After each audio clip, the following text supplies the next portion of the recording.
Welcome back into that Sean podcast. I be that Big Ush. This be the Cat Daddy. Everybody might be wondering how I'm feeling at the moment. I am feeling much better than I was earlier. A lot of stuff going on, but thankfully it has been weeded through. And I am back on board. Cat Daddy, what's on your mind? I'm sure that people are wondering how I'm feeling, and I'm feeling better. I took my PM medicine, so I may be falling asleep anytime. To be determined, but here we are, the business season of the NFL. And Major League Baseball thought it was going to dominate the sports news cycle because they ended their lockout. Only for them to go up against Selection Sunday for March Madness. However, the NFL will continue to outdo every sport no matter what time of year because I don't think there is any off-season that is quite as exciting as the NFL's off-season. And speaking of, it's great for us. It's great for people tuning in, listening to us because we've got a lot to talk about today. So, speaking of the NFL, we're going to jump right into the subject matter at hand. And no, I'm not talking about Randy Gregory. You know how this pod works. The Cowboys do not dominate this pod, no matter how much of a Cowboy fan I am. We're an NFL pod, and we stick to it. And the big thing for the NFL that people just aren't talking about, there's one thing people are talking about. Apparently, somebody either saw the price of gas going up, or they just couldn't let your boy Aaron Rodgers have his moment. Because guess what? TB12, Tom Brady, is back in the NFL. He is unretired, ready to make another run. How do you feel about this, Sean? You think it had to do with Rodgers? I was slightly surprised when Tom Brady decided to hang it up and announce the retirement. I was a little surprised. And I'm thinking at the time, he's got nothing left to prove. 7 Super Bowl championships, all of these records. He's leaving on a pretty good note. But apparently Tom Brady is going to keep playing until he's old enough to collect Social Security. Apparently. So he comes back after Aaron Rodgers announces that he's coming back to the Packers. Now, do I think those two are related? I do not. But why is Tom Brady coming back? Like he says he has unfinished business. With who? What is this unfinished business? What, finish the contract? Maybe. He saw the price of gas. He's like, you know what? I can't afford to drive these kids around all the time. I got to make some more money to be able to drive them around. No, he's got an electric car. But I'm glad that you brought up my boy Aaron Rodgers because I have a question for you. And it's not for you directly. It's for, you can answer if you want to, but it's really just everybody listening. Here's a question for you. Everybody was hating on Aaron Rodgers for taking so long to make his decision, ultimately returning to Green Bay. Why didn't Tom Brady receive any hate for literally that's not why. Retiring for 6 weeks? That's not why. Aaron Rodgers is the villain of the NFL. I know. He does everything that just rubs everybody the wrong way. And I was thinking, how crazy would it be if Aaron Rodgers had done the same thing? He would become even more vilified than he currently is. And everybody would be saying, oh, he's doing it for the attention. He wants people to talk about him. He's such an egomaniacal bastard. And that's not the case. Well, no, he is. Well, but where's the hate for Tom Brady things. Retiring for 6 weeks? Well, he is also. Now, as you were saying, speaking of villains, as I segue, there's a newfound villain, and we're not going to get into why he's a villain, because that's not what we do here. But because this villain has gotten a villainous victory, regardless how you feel about it, he got a victory. So Deshaun Watson is not being pursued criminally, which now teams feel comfortable looking into trading for him. So out of the woodwork, first comes Carolina, who was comfortable trading for him when he did have them breathing down his neck.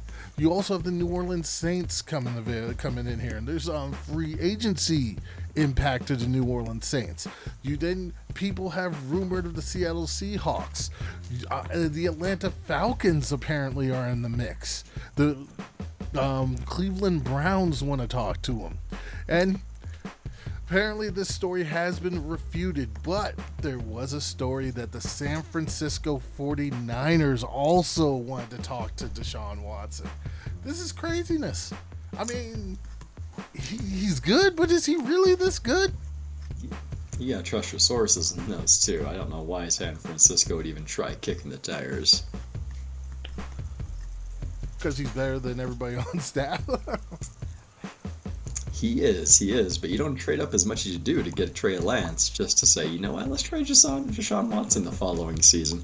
And the teams have to remember that Watson's still under review for the NFL's personal conduct policy, so he's going to be subject. He's going to be subject to a suspension of some length, which is to be determined. He's what, 27 years old?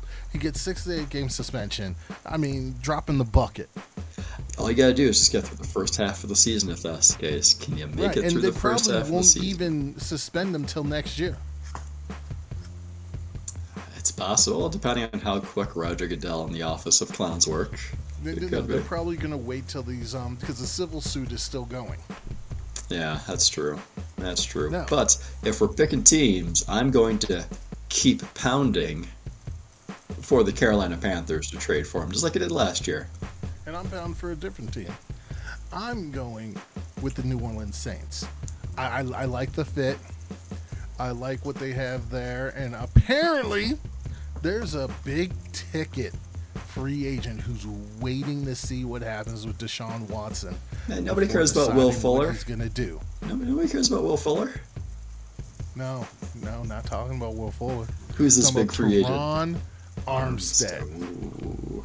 Teron Armstead is waiting to see, reportedly waiting to see what happens with Deshaun Watson before, making his decisions. Now, all is very interesting. We got who we're talking about here, and we'll see how it reflects in our mock. I still think we should move forward with Deshaun. Decision not happened as of yet. That being said, moving forward, let's talk about some free agency. And I'm going to jump around a little bit, people. And I would be remiss if I didn't talk about the clear, if we were in a bipolar world, winners of free agency. And what I mean by that is, these guys are not winners. I have no clue what they're doing. But it's the Jacksonville Jaguars. First thing, I don't know what these fools are doing. So they give Christian Kirk. And if people don't know, Christian Kirk is wide receiver, formerly of the Arizona Cardinals. He's okay. He wasn't fantastic. He has good speed, not great size. He's got pretty good hands. But they gave him a heck of a contract. They gave him, 4 years, $72 million contract that could be worth up to $84 million. I don't get it. That means he is getting paid $18 million per season to play. I mean, he played 75% roughly of his snaps out of the slot in Arizona. And Arizona and Jacksonville has several slot weapons on their team. Like Marvin Jones played 25% of the slot last year. Laviska Shenault played about 50%. They brought Evan Engram over. We'll talk about him later. Another 50%. You have Dan Arnold, who can also slide into the slot a little bit. Like, you have so many slot players lined up. But you're paying him like he's an outside receiver, so you gotta put him on the outside with Marvin Jones. You can't have him go in the slot, but is he going to be good on the outside? That's going to be the big question. Well, on top of that, they're also paying Zay Jones. That's right. Someone else who has some experience playing in the slots. And this massive contract of Christian Kirk really bothers me because you got to figure Devontae Adams is sitting there and he's thinking, you know what, I'm not going to play under this franchise tag because it's $20 million. I want my long-term contract.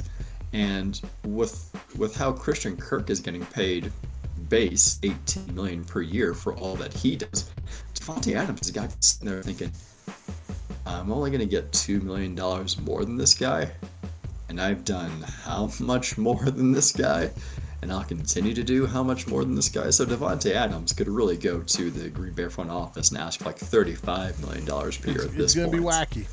It's going to be ridiculous, which just makes it really tough for Gutekunst and Russ Ball and everybody else in the front office for the Packers. Jacksonville also paid Brandon Sharif, which I'm not I like against that this one. contract. I like this one. Deserved it. You know, I mean, you know, it works. And then they paid, I can't say his name, the linebacker from Atlanta. Good player. I think they overpaid. And that's the thing. You know, looking at all these moves, you got to think, not factoring in how much they're getting paid, not factoring in contracts, you're thinking Jacksonville is getting better talent on their team because these players are an upgrade from what they had the previous season. So on paper, you're seeing Jacksonville is doing what's necessary to improve. Brandon really, Scherf though? on the line. Really? You're getting some more people on offense that Trevor Lawrence can throw to. You're adding some more bodies to the defense. But then you think, Trent Baalke's got to be out of his damn mind. Like, he's giving out contracts like he's using monopoly money. He's paying a lot of money for mediocre players because the Olakon, the linebacker from Atlanta, he's getting $45 million over 3 years. He's getting paid, on average, $15 million a year, which is going to make him the fourth highest paid linebacker in football. He does not play like the fourth highest paid linebacker in football. Not to mention they cut Miles Jack. I'm surprised by that. I'd like to see Green Bay go after him. I could see Dallas going after him. I could see a lot of teams going after him. And then they signed, what was it, a defensive tackle from the Jets they signed, whose name I can't pronounce as well, and they gave him $30 million over 3 years. So I get that they're making improvements to their team, but it's the amount of money. Like Zay Jones got 24 over 3 years. The two good deals that you could say Trent Baalke did was Brandon Scherf, because he pay him whatever he wants. He's good. You need to pay him. And the second one was Evan Engram, who's getting paid $9 million for 1 season. And the only reason I consider that a good move is because it's low risk and it's only 1 year. So if he doesn't pan out, he's not even on your team next year. You don't even got to worry about him. But everything else was questionable. All right, moving on to another team that's making a lot of moves. But these moves are better.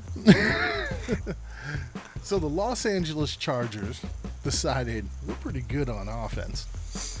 Let's fix this defense. So they trade for Khalil Mack last week. Or was it this weekend? One of the two. Weekends, yeah. So they traded for Khalil Mack. And they got a pretty good deal there. I mean, that was a pretty solid trade. So they trade for Khalil Mack, pair him up with Joey Bosa. Let's have some fun. They lock up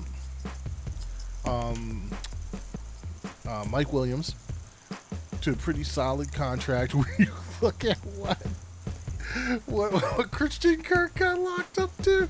Man, Mike Williams I signed too early. But then you get Sebastian Joseph from the Rams. I think that was really good signing there. Yeah. But their big ticket signing was J.C. Jackson from the New England Patriots. This guy's a lockdown corner, as a lockdowner could be in this NFL. This defense has fully been upgraded.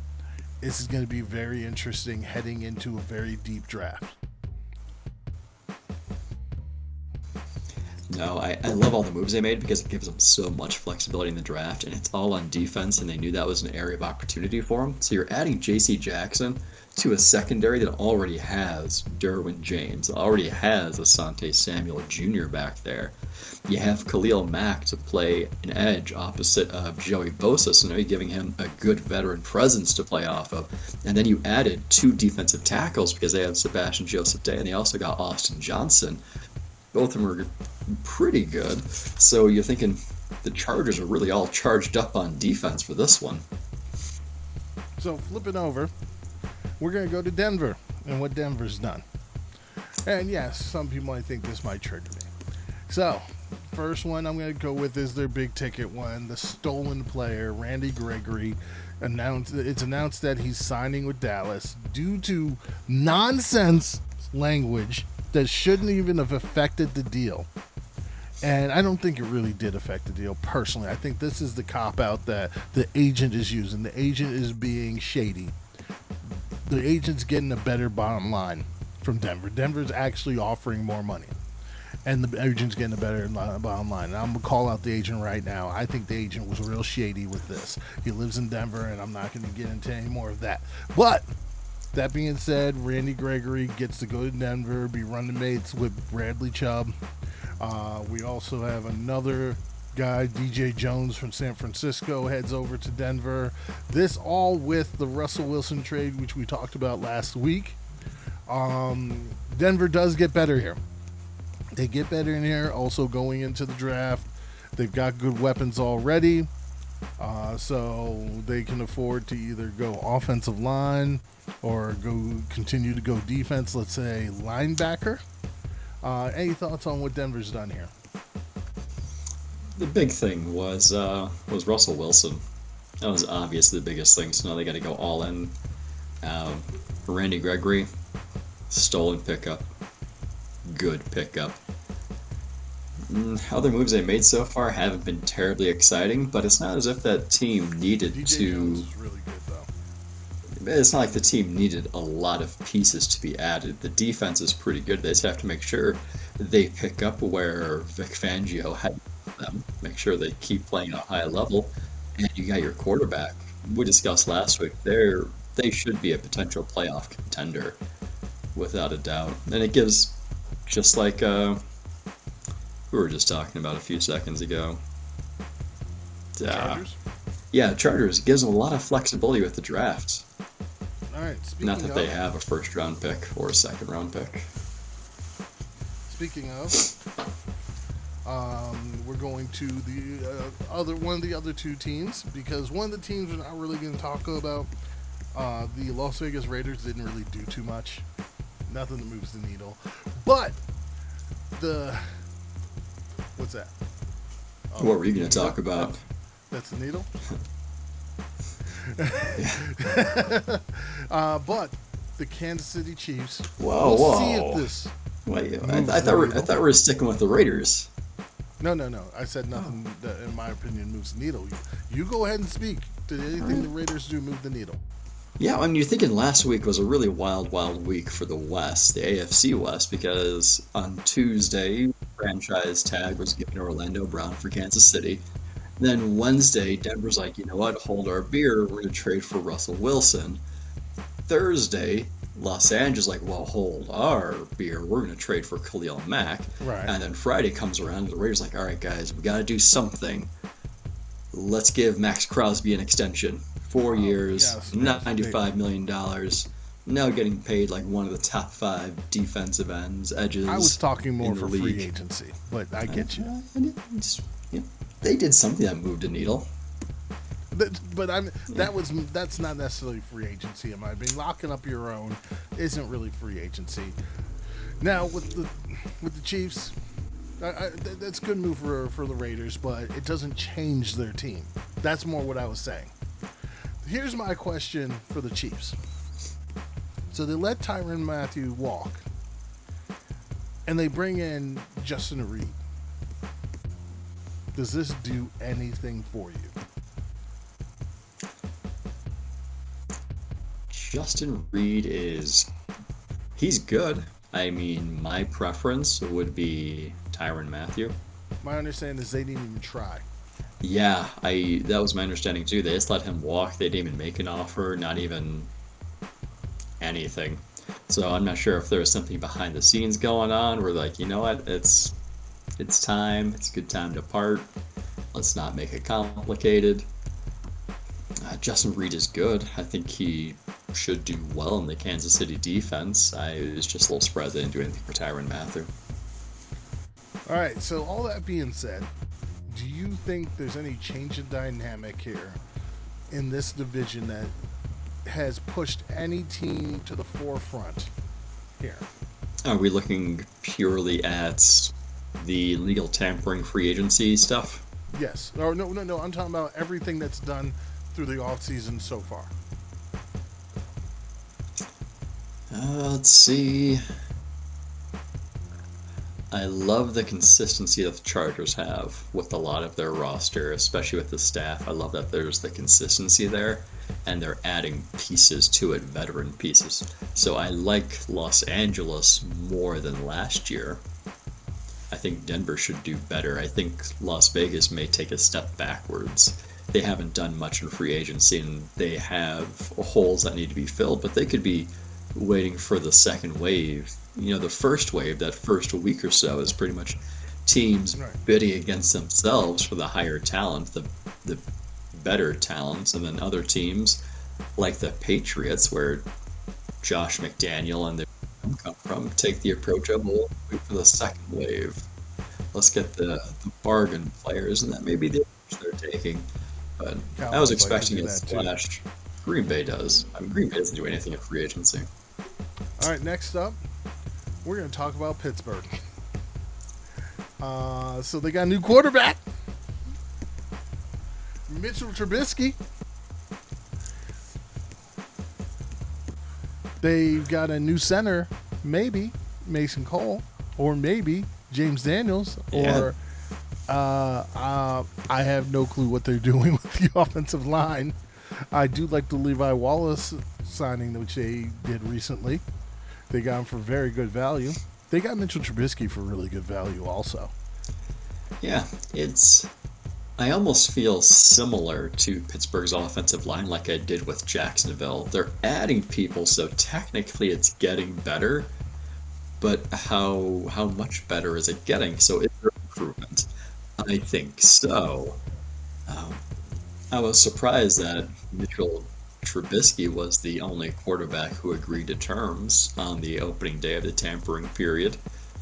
I was actually surprised any quarterback did. At first I thought, he'd be a good fit for the Giants with the experience that past year with Brian Daboll and Buffalo, but then I'm thinking Pittsburgh's actually a really good spot because he's almost guaranteed to have a starter role. I'm sure they'll have him challenge Mason Rudolph.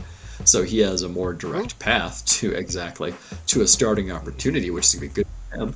And Pittsburgh likes quarterbacks who are a little bit bigger, and I think Trubisky's around 6'2". He's athletic.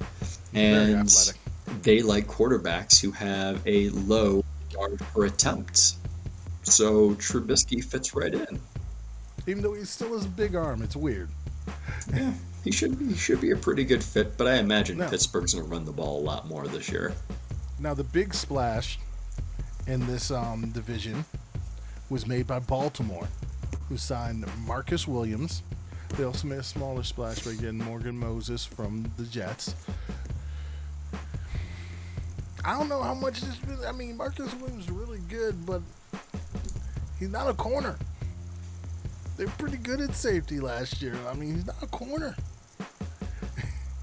Maybe they think their corners are going to come back healthy, but that's the hope. Yeah. They could also nail one in the first rounds. By the time their pick comes up, there should be several high-caliber cornerback prospects, depending on what flavor that you like. Mm-hmm. So they could be looking there, too. And then moving on to Cincinnati, they did sign a couple players to help their offensive line. Alex Kappa from the Tampa Bay Buccaneers and Ted Karras from the New England Patriots. Well, we'll get to the Patriots because they're giving all their offensive linemen away, and this is just nonsense to me. But anyways, so Cincinnati, like you just said with Pittsburgh, they're doing things. I think Kappa's a good signing. I like Kappa. Ted Karras, I'm like, I can go without. I mean, they only given him 18 over 3 years, so it's not like they're throwing a lot of money at him. And they're both younger. One's 28, one's 27. Yeah, I like the Alex Kappa one a little bit more. And, you know, it's amazing how quickly these teams and agents work, because about 30 seconds after the legal tampering period opened up, he already agreed to a deal. It's amazing how quickly this thing is going to work. And Cleveland didn't really do much. Taven Bryan does not matter. I'm sorry. Now, Taven Bryan doesn't, but what they did over the weekend by trading for Amari Cooper. Yes, they did trade for Amari Cooper, and they dropped Jarvis Landry. They sure did. So, we'll see. We'll see what goes on. They could still be in the market in the draft for a receiver, but I think they're probably going to be pushing that back a little bit, trying to upgrade in other areas. But that being said, I think Baltimore comes out ahead right here. I do think this does help Cincy, but Baltimore kind of comes out ahead here. Pittsburgh, I have no clue what's going on there. We got to wait and see that car accident. Just gotta give it time. All right, onwards. Let's talk about the New York Jets. So they got Laken Tomlinson. So it went to a former 49ers coach, just not the former 49ers coach you thought. I was halfway there. Yeah. DJ Reed, meh. CJ Uzuma, solid player. Surprisingly, I like that one. Yeah. Jordan Whitehead, I actually really like this signing. They got him for a real reasonable deal. At the same time, I don't know how much this changes anything for me for the Jets right now. Well, they lost Marcus May, and they replaced Marcus May with two safeties. They signed LaMarcus Joyner, and they also signed Jordan Whitehead. So... And DJ Reed is a safety also. Oh, I thought he was more of a cornerback. But yeah, but they're adding to the secondary, which is something that the Jets were weak at last year. True. They added to the offensive line, Laken Tomlinson, and I think that gives them the flexibility in the draft, because they have the 4 and the 10 pick. And before, I think we were giving an offensive lineman to at least one of those selections. And I probably still might. Yeah. But it gives them the flexibility. Like, if we don't love this guy, we don't got to take him. But the whole thing is, I like the idea of still going with you have a young quarterback, load up your offensive line, protect the crap out of him until he learns to navigate the pocket appropriately. And then give him some offensive weapons like CJ Uzuma and Braxton Berrios. Well, Braxton was already there. But I get what you're saying. You're being facetious. Nice. I am. Anyways, they need offensive weapons in the draft. Moving on to Miami. Okay. So Miami decides Cedric Wilson's one of their targets, and Cedric Wilson gets paid. 7th round pick, I mind you, from the Dallas Cowboys. Great number 3 guy. If Parker sticks around, this could actually really help everyone all around. Then they sign also another former Dallas Cowboy, Connor Williams, to a very modest deal. Chase Edmonds, another one of those, middling running backs. They need to stop doing this, from Arizona. And Teddy Bridgewater to be their backup quarterback from Denver. Again, I don't know how much this changes anything for this team. Well, they needed quite a bit to begin with. I'm surprised they haven't gone after more on the offensive line, but you still have some big players out there. Maybe like a Teron Armstead, right? He's still out there. He's still looking for a destination. We'll see. Bridgewater, We'll see. It's like a nothing move. It's a 1-year deal. I like the Chase Edmonds move, especially for fantasy purposes. It's still a middle and running back. Stock goes up for the running back friendly offense. And yeah. I was a little surprised about Cedric Wilson, that they're giving him nearly $23 million over 3 years, because you're thinking he's gonna be the number 3 receiver and he's gonna be the number 4 receiving option behind Jalen Waddle, Mike Gesicki, Devontae Parker, and he's number 4. And I'm like, why would Cedric Wilson go to a new offense and be the number 4 guy when he could have stayed in Dallas? Bless you, and been the number 3 guy there. All right. That being said, Buffalo made some low-key nice additions. Tim Settle from the Washington football team, J.D. McKissick from the Washington Commanders. I'm sorry. Football team. You had it right. The football team. And then Roger Saffold from the Tennessee Titans. I kind of like that one. Low-key really nice additions. Yeah. I looked at the J.D. McKissick one and I'm thinking, they've got Zach Moss and Devin Singletary still, right? Like, this is a scenario where I'm receiver confused. That McKissick is. Neither of them are. Man, fantasy purposes, you want no parts of the Buffalo backfield. This is not fantasy, though. I know. That's just where my mind's going team. Right now. You got 3 running backs. Right. You're not going to do much with any of them. Nope. I would not draft a single one of them.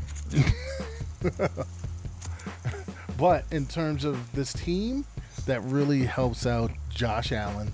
He's a great third down back. He's a great receiving back. He can receive the ball downfield. You can have him and Singletary or Moss on the field at the same time. Now, that being said, again, Buffalo's still going to be the class of... Oh, I forgot about Daquan Jones from Carolina also going to Buffalo. I think Buffalo's going to be the class of this this conference, at least based on this. We'll see what the draft shakes out. But you can't help but think New England got worse. The Patriots. Who have the Patriots added so far? They traded Shaq Mason to the Bucks. And they lost, Karras? They lost J.C. Jackson. They brought back a bunch of guys. Else. Yeah, they re-signed Matthew Slater, Devin McCourty. Yeah, they did a lot of re-signing. I didn't expect anything with New England. Last year was definitely an outlier year where Bill Belichick dove into the free agency. I didn't expect it to repeat. You got to think, in comparison, they got worse. The roster at least got worse on paper. And then, they had another trade. Chase Winovich to Cleveland for Mac Wilson. Which, again, doesn't move the needle much at all. Dallas, let's jump over. Dallas hasn't really done too much. They've re-signed their own. So they tried re-signing Randy Gregory. That didn't work out. I hear there's interest in Von Miller. So we'll see about that. But they re-signed Michael Gallup. They re-signed Malik Hooker, which I low-key love that move. And apparently they're in works to re-sign Jaron Kearse. So it could have been all great all around. We'll see how everything else shapes up. Philly signs Hassan Reddick. Like the player, hate the move. Not because it's Philly. I just don't understand what his role will be in Philly. You get what I'm saying? Well, that's going to be up to Jonathan Gannon to figure out and use him. The Giants signed Tyrod Taylor and Mark Glowinski. I didn't expect New York to do anything because they still need to shed a whole bunch of space. I think, actually not a whole bunch anymore with the moves they made. I think they're still $7 million over the cap, and the league begins in. And did the Commanders do anything tomorrow? Oh, other than trade for Carson Wentz, did the Commanders do anything? Do you mean Commanders or the football team? You know what I'm saying. The football team hasn't done. They re-signed Bobby McCain and they traded for Carson Wentz, but that's all the football team has done. So as it stands, even with Dallas getting worse by trading away Amari Cooper and losing out on Randy Gregory, Dallas is still the top team in this division. This is nonsense. Correct. This is nonsense. That is correct. Other than that, let's see. Are there any other teams that did anything that moved the needle? Personally, I do not think Minnesota did. Chicago, not so much here. I know they got Larry Okunjobi from Cincinnati, but they're losing out on Hicks. So cool, one player for another. Green Bay re-signing their own, pretty much. They're still over the cap too. I think they're close to 7 million over the cap still, so they still got some maneuvering to do to get out of it. Oh, Detroit got DJ Chark. I like this move. I really do. He's 27 years old, still a speedster. I know he's coming off an injury, but I really like this signing to go with Amon-Ra St. Brown. Yeah, I like it too. It's just a 1 year, 10 year, or 1 year, $10 million deal, so it's really like a prove it type thing. They kept Josh Reynolds around for another 2 years, who's familiar with Jared Goff. I didn't expect them to be big movers and shakers in free agency, though. No, not really. Any other ones that stand out to you? Let's see. What do we got? I think we nailed all the big ones. Jadavius Ward. Good for him for getting paid by San Francisco. People forget this was an undrafted free agent that was on Dallas's practice squad when Casey poached him. So he was still on that contract when he was on KC. He gets that $40 million contract for 3 years. Good for him. I like that one. And another low-key one that I like is Russell Gage to Tampa Bay. Right. I like that one. That's a nice one. Going from Atlanta. Russell Gage. Get out of Atlanta. Get out of there. Yeah, Atlanta. I mean, they couldn't have planned it this way, but what a mess. They trade Julio Jones. They draft Kyle Pitts. Calvin Ridley goes and does stuff. And then Russell Gage leaves. So really your de facto wide receiver 1 truly is Kyle Pitts. He's also your wide receiver 2. And 3, he's your tight end 1. Atlanta re-signed this draft. Can you really afford to go receiver that early when you've got other issues? Like you haven't had a pass rusher since John Abraham. I know the pass rush is horrible. Atlanta's looking at about 17 million in cap space to use. So I don't know if they're trying to get those bargain deals, thinking, you know what, we don't got a lot of money, we got to spend it wisely. And their offensive line is kind of shaky, too. Yeah, it's going to be... I mean, they're sitting at the number 8 spot. They could pull the trigger on a wide receiver. They could. All right. Any other big news? Trades? Anything like that? Jason Kelsey's back with Philadelphia for another year. Yeah, well, we knew that was happening. Yeah. All right. So, the only other bit of news I want to put out there, there's one team that inquired about Deshaun Watson that I did not mention. And I found it hilarious. And that was the Indianapolis Colts. And why is it hilarious? What's that? And why is that hilarious? Well, they're in the same division as Houston. So they put out the feeler. They asked Houston, they requested for Houston to let them speak to Watson. And Houston, probably not so politely, declined. Crazy. Why is... I mean, I get why the Colts are asking about it, but really... Doesn't hurt to try. You figured you didn't have any chance. A team that I thought was interesting, it had been rumored, I don't know if it's been confirmed, but Cleveland is going to be speaking to Deshaun Watson. And with Cleveland... They just put out a statement. Oh, I haven't seen that one yet. I need to go check that out. Saying he's okay with it, saying, it is what it is, it's a business, this, and that. So we'll see how it goes. Good for him. All right. Words of wisdom. Yes. Words of wisdom. Hard work pays off. Dreams come true. Bad times don't last. Bad guys do. All right, mine. Wait till you get all of the facts before you make a judgment. And that's for me also.